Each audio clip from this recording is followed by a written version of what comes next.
watching KREX 5 News.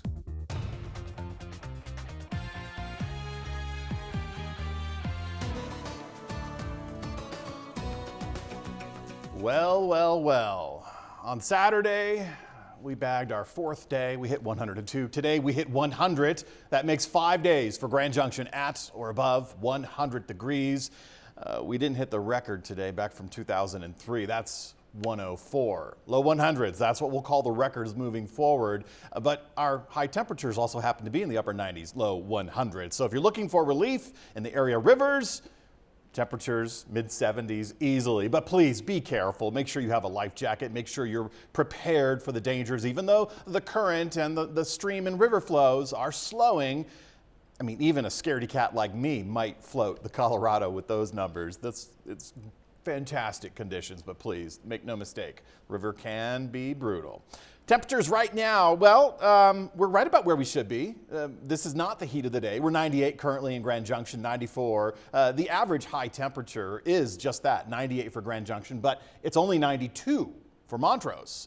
Delta and Grand Junction have unofficially hit 100 degrees. We did that during the 4 o'clock hour for Grand Junction. I'll get a better timestamp for you later tonight, but yeah, this is where we are. Delta also pushed just 1 degree hotter from those triples, 101. Now, current wind speeds 5 to 15 miles per hour. We were expecting clouds building up over the mountain zones, and that's exactly what we have.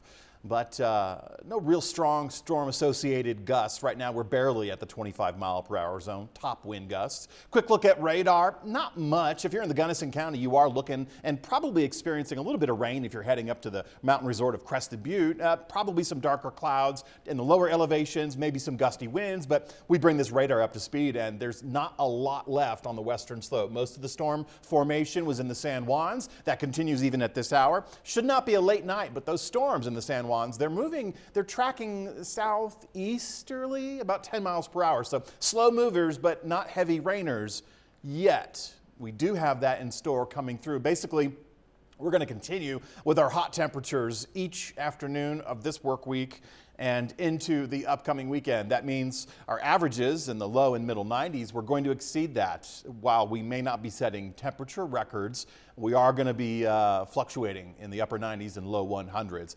Placement of the high pressure system kind of wiggling back and forth along the southern Colorado border between the southeastern and the southwestern corner. You can see the southwest deserts of the United States goes from hot to very hot. But with this movement on the high pressure system, it is able to transport just a little bit of storms, and we're working on, with the heat of the day, we're working on recycling some of that moisture that is kind of trapped beneath that dome. There's just not a direct subtropical tap with that. So moving forward, I think Tuesday, Wednesday, Thursday, you should anticipate mountain storms popping up. Make no mistake about that. Midday storms will be popping up in the mountain zones. That's the San Juans, that's the central, even the northern zones. We'll catch in on that. And then these storms will drift over the lower elevations. So there's a good chance, if you're not getting a brief heavy downpour, there's a good chance you're going to feel some gusty winds as a result of the rain right next door to you. So a little bit of relief does occur with these clouds covering the sun and some of that light wind breezing around. That'll stay in the forecast between 15 and 25 miles per hour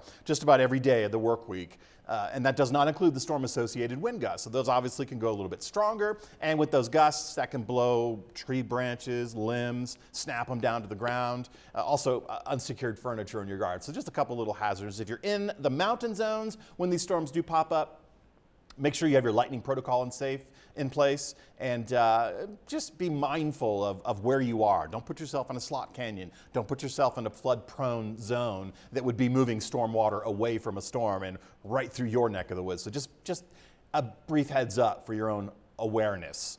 Now, I put a lightning bolt icon for the next couple of days, but we could experience that all the way through next weekend. In fact, I have decent rain chances on Sunday, but those temperatures, mid and upper 90s for Grand Junction, okay, no record-setting temperatures, but we are jumping above the averages, and we may see more 100-degree readings as well. But as of now, Grand Junction's bagged that 5th day. We did 102 on Saturday. Saturday this past was the day we had 107 degrees last summer. So it was a year ago this past Saturday when we set that all-time Grand Junction hot record.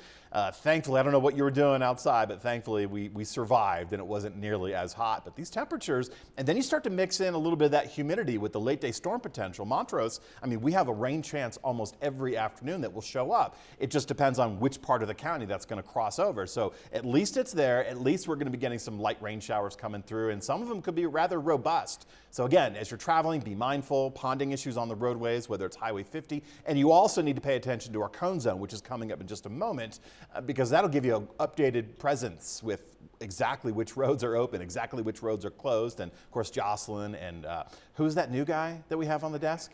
They were both talking about those road closures on I-70 tomorrow. So just be mindful of that, and also be mindful of some of these heat safety tips as well.